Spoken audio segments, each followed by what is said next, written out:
Flannan Isle by Wilfrid Wilson Gibson. 1812. Though 3 men dwell on Flannan Isle, to keep the lamp alight, as we steered under the lee we caught no glimmer through the night. A passing ship at dawn had brought the news, and quickly we set sail, to find out what strange thing might ail the keepers of the deep sea light. The winter day broke blue and bright, with glancing sun and glancing spray, as o'er the swell our boat made way, as gallant as a gull in flight. But, as we neared the lonely isle, and looked up at the naked height, and saw the lighthouse towering white, with blinded lantern, that all night had never shot a spark of comfort through the dark, so ghostly in the cold sunlight it seemed that we were struck the while with wonder all too dread for words. And, as into the tiny creek we stole beneath the hanging crag, we saw 3 queer, black, ugly birds, too big by far, in my belief, for guillemot or shag, like seamen sitting bolt upright upon a half-tide reef. But, as we neared, they plunged from sight without a sound or spurt of white.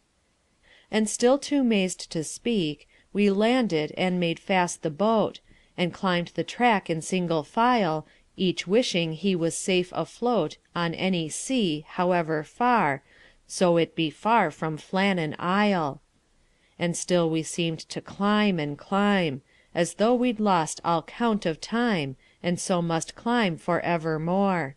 Yet all too soon we reached the door, the black, sun-blistered lighthouse door, that gaped for us ajar.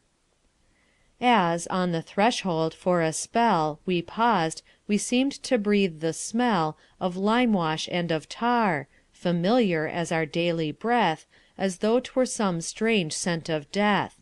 And so, yet wondering, side by side, we stood a moment, still tongue-tied, and each with black foreboding eyed the door, ere we should fling it wide, to leave the sunlight for the gloom, till, plucking courage up at last, hard on each other's heels we passed into the living-room.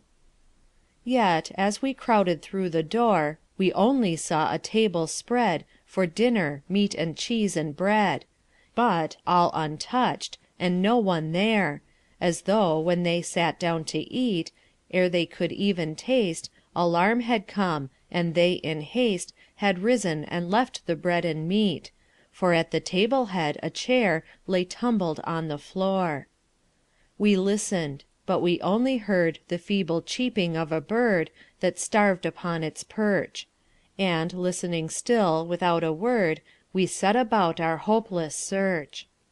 We hunted high, we hunted low, and soon ransacked the empty house, then o'er the island, to and fro, we ranged, to listen and to look in every cranny, cleft, or nook, that might have hid a bird or mouse. But, though we searched from shore to shore, we found no sign in any place, and soon again stood face to face before the gaping door, and stole into the room once more as frightened children steal. Ay, though we hunted high and low, and hunted everywhere, of the 3 men's fate we found no trace, of any kind in any place, but a door ajar, and an untouched meal, and an over-toppled chair.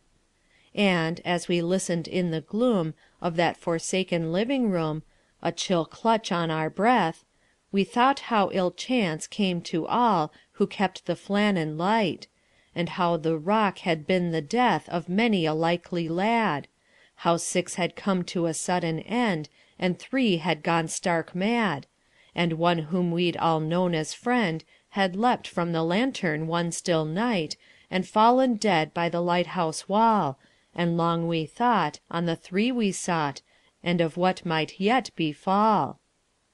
Like curs a glance has brought to heel, we listened, flinching there, and looked on the untouched meal and the over-toppled chair.